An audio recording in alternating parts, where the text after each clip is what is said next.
Good morning. We are extremely pleased that you are here. It is good to come together for the purpose of co-creating. Do you agree? It is co-creation at its best, yes? You know you bring much more than those beautiful physical bodies you have dragged here, sitting in your clumps on chairs.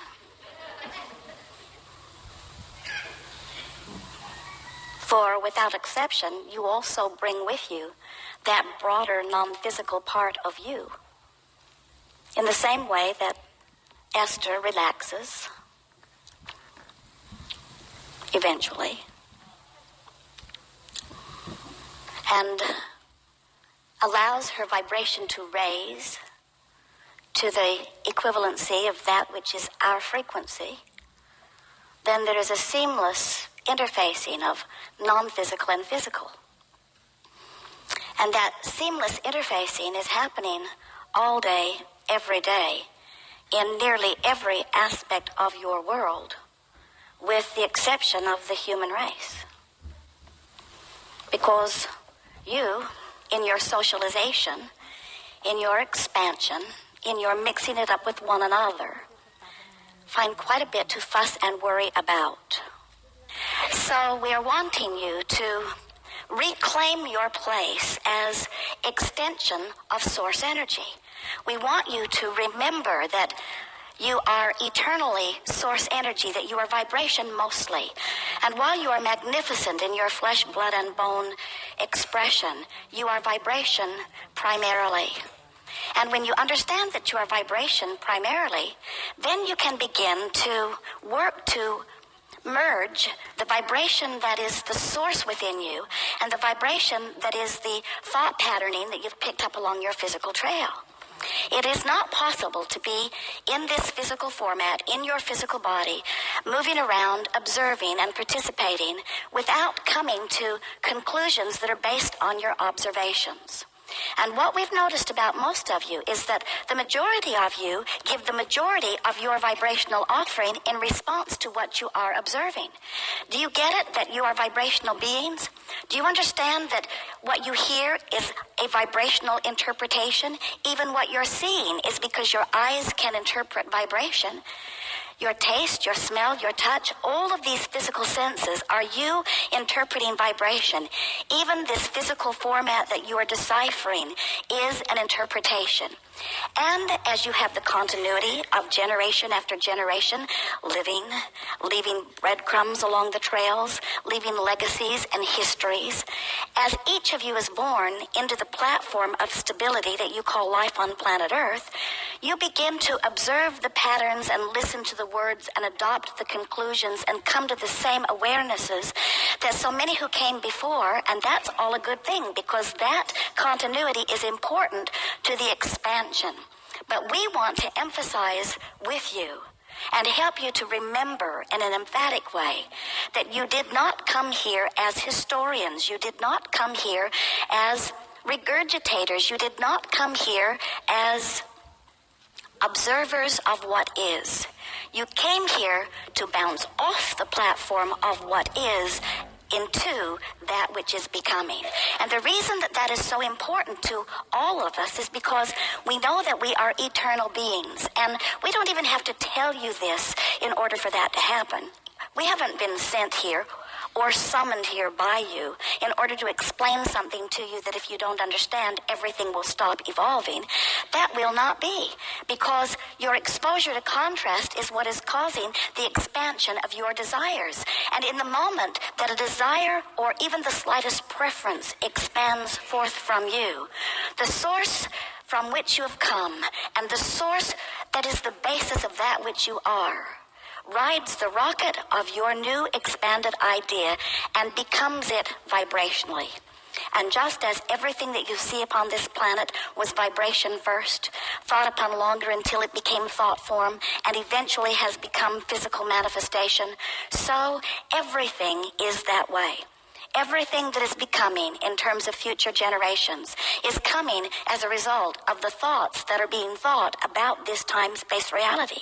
And we want you to understand that as broad as the non-physical is, and as much thought that has been given to that which exists in terms of your Earth spinning in its orbit in perfect proximity to other planets, the majority of progression about this planet is happening because those like you are living upon it and exploring it and coming to new conclusions about what would make life better for you. And as those preferences are born from you, the source within you rides that rocket and literally becomes that expanded version. So whether you know it or not, you are causing an expansion of your time-space reality and of the universe at large. And whether you know it or not, you are contributing hugely to this process. But it is important that you know it and that you understand your vibrational basis and the soul source part of you that is the biggest part of you, so that you can begin to understand the vibrational relationship between the you who exists eternally from a non-physical perspective and the you that exists here and now in this physical body. As Esther is standing before you, allowing us to express to you through her process, she has managed through a few years of meditation and many years of doing this, and through coming into alignment even now as she is standing here, she has managed to bring her vibration into the frequency that is us, so that we are one in this moment. Esther is not dead in this moment. She's not gone to some other galaxy. She is not timed out. She is not sleeping under the stage. Esther is blended with that which is Abraham, and you are experiencing the benefit of that blending. And you don't need Esther to experience that blending, for each of you has access to that same non-physical stream of consciousness. We express ourselves as Abraham because we wanted to be first in the phone book. Just kidding. We express ourselves as Abraham because as Esther is receiving the block of thought that explains that which we are, she is not hearing words. We don't whisper words into her ear that she repeats. We offer knowing that she translates at an unconscious level and expresses into the equivalent that best matches it. So over time, as we give her an impulse of thought, she is able to not only translate the thought, translate the meaning into something that is meaningful for most of you, into the language that she understands. But she is also able to feel the intent with which we offer it. So the personality that you know as Abraham is a specific translation from Esther's understanding of the vibration that she is receiving. And all of you have the ability to do that. You are all short-selling yourself and living but a shadow of the life that is you, when you do not take the time to manage the vibration that is you and bring it into the equivalency of who you really are. When you are in your most joyous moment, you are blended between you and you. When you are in your most irritated moment, you have separated yourself from who you are. As the equipment was malfunctioning this morning, some sort of bugaboo in Esther's microphone, Esther felt herself beginning to tremble because this matters to her, and she was focused upon what has gone wrong, what will we do, what will happen. And as Jerry and Karen and Mike sort of gather round, and Karen softly explains that there are about 15 different ways that they can make this work. It doesn't have to come through this one little cord. Esther's trembling stopped, and she began coming back into her body. And we want you to understand that every day, all day, you have those options. You can focus upon things that separate you from the confidence and the security that is you, or you can come back into alignment. There is nothing magical going on here other than a demonstration of practiced alignment with source energy, which all of you are doing and not doing, but few of you are doing deliberately. In the beginning of our interaction with Jerry and Esther, Jerry asked endless questions, still does. Now he's happy that you have added to the list of questions. There is nothing that we would rather do, and we are including those of us who are non-physically focused and that which is Jerry and Esther. There is nothing more satisfying in all of the universe for any of us than to be in an environment like this with you who have been living your lives, who are specifically focused upon the time-space reality in which you are living, who have been selecting and sifting through the data of life, and who have come to conclusions about what you want, who are here because you want to figure out effective, succinct, easy to understand and apply ways of closing the gap between the vibration that is the habit of thought that you've been thinking. It's what your beliefs are. Beliefs just a thought you keep thinking.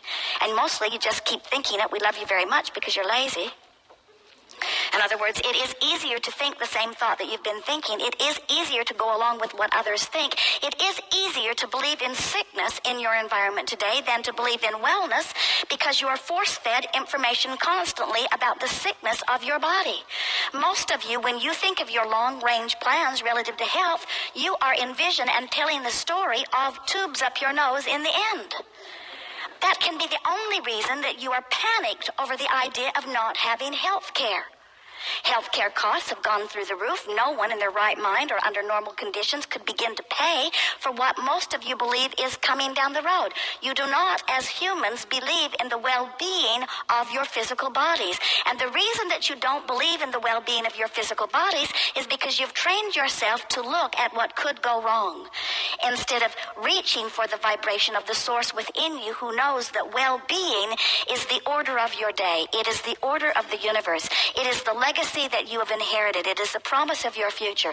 It's who you are. Well-being is the dominant factor in all that is. Now, because you are free will beings, you have the ability to focus wherever you want. You can focus upon what is wanted or lack of it. You can make the best of something or the worst of something. You can worry and fret, or you can look for reasons to feel good. You can compliment people or criticize them. You can complain, or you can reach for positive aspects. You have those options all day, every day, but you're not likely to do something very different from what you've been practicing. Because what you've been practicing, because of law of attraction, is what is most dominant in your vibration. So, a thought that you think causes you to offer a vibration. And when you offer a vibration because of the thought that you're thinking, law of attraction responds to that thought soon enough, not immediately, but soon enough, within seconds, within 17 seconds. The thought that you're thinking then begins to bring other thoughts of vibrational equivalency to it. When you get focused upon a thought and you begin to let that thought be something that is often thought, a sort of chronic thought, the place you always go. You know how when somebody brings up that person you've never liked, and as soon as you hear the name or even think about that person in some way, you immediately go to your predecided, predetermined, well-practiced thought, chronic thought, belief about that person. And what we want you to begin to understand is you don't have to do that, nor is it a good idea to do that, because, bless your hearts, you've picked up all kinds of thoughts that serve you, but you've picked up all kinds of thoughts that don't serve you. So we want to help you to decipher this arena of thought and understand that there is a thought that you think that is just a thought that you think. It's not a very important thing. You're just thinking this thought, unless you think this thought a little longer. And as you think that thought a little longer, until another thought has joined it, and another, and another, and another, and another, soon this thought that you're thinking is not only a thought, it becomes a chronic thought, or you could say a dominant thought. Once you have trained yourself into a thought to the point that we are calling it dominant and you might call it belief, now law of attraction is responding to that. And you can't create outside of that vibrational patterning. You just can't do it. You can't practice thoughts and set up that vibrational patterning within yourself and expect law of attraction to make you the exception to law of attraction. Law of attraction is responding to how you think, and an easier way for you to hear it is law of attraction is responding to how you feel about everything. How you feel about everything is what you're living.